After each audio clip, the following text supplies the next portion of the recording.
Hello Abaqus users! Hope you're doing well. In this workshop we are going to show you how to simulate the 3D printing of a shaft by a stereolithography method. This is like the first workshop we had for the gear, except this one is for the non-uniform shapes. So we will have some differences in the geometry and for sure in the Python codes. We will explain more. So let's begin. See this figure?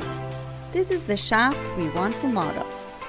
There is a groove above it, so when we layer this model, we would have non-uniform layers. We will explain more later. After we are done with the simulation, the final results will be like this. This contour plot is for temperature changes with a scale factor of 16. The layers are piling up and the temperature of the layers changes during the simulation.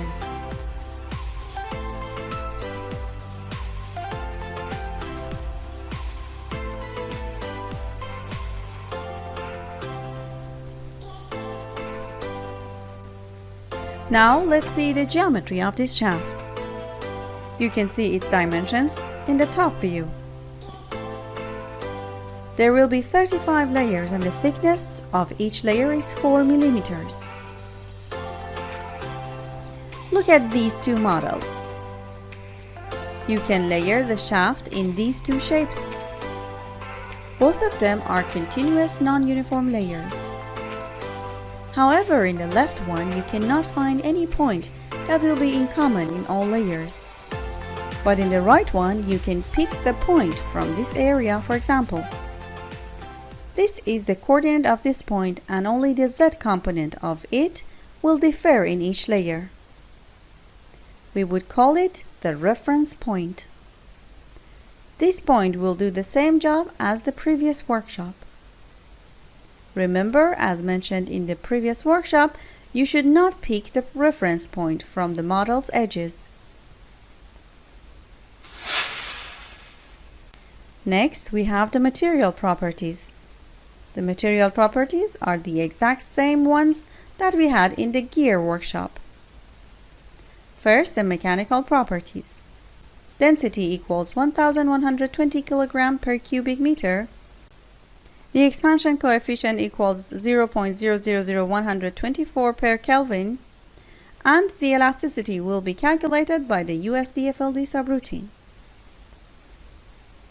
This is the same diagram we had for the laser energy before.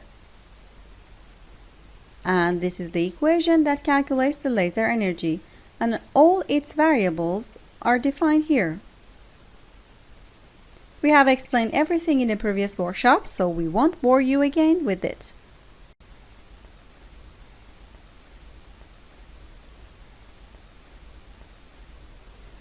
This is a diagram of elasticity in different temperatures. This equation will be applied in the USDFLD subroutine and calculates the elastic modulus during the simulation. You can see its variables are defined here, which has been explained before completely, so we move to the next part.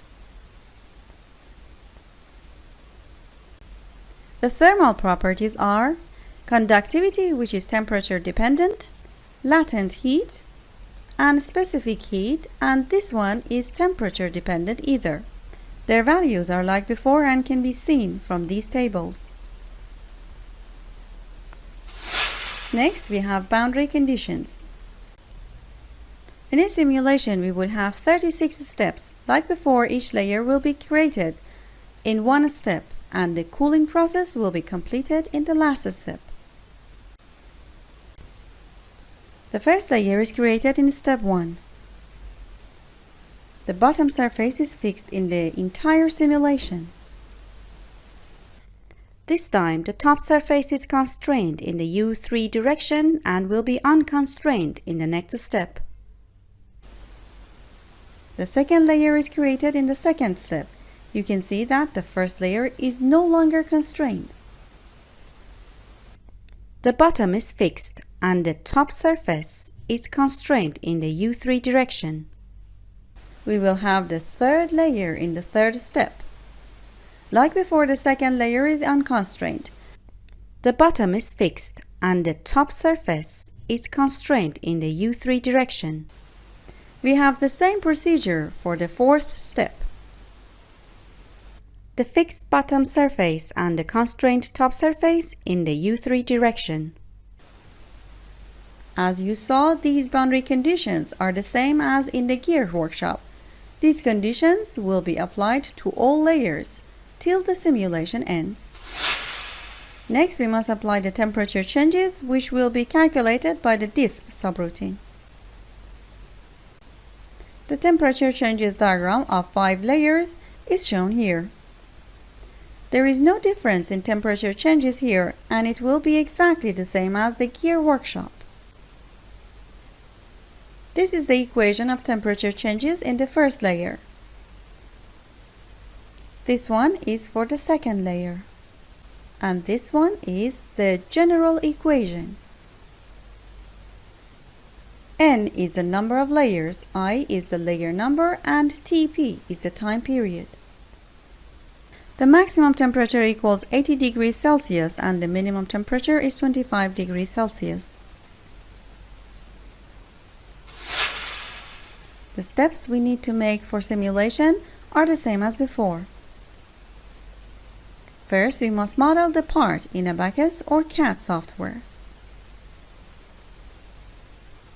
Next, layer the model either with the Abaqus or CAD software. This step is a bit different than the one in the previous workshop.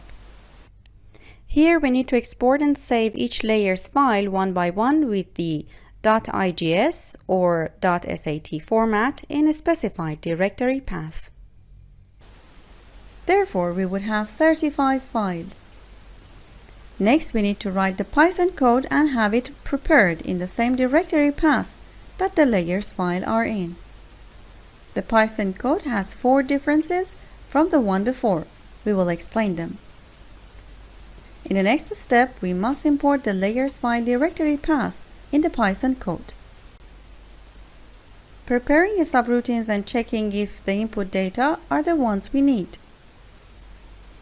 Finally, run the Python code and wait till the simulation ends.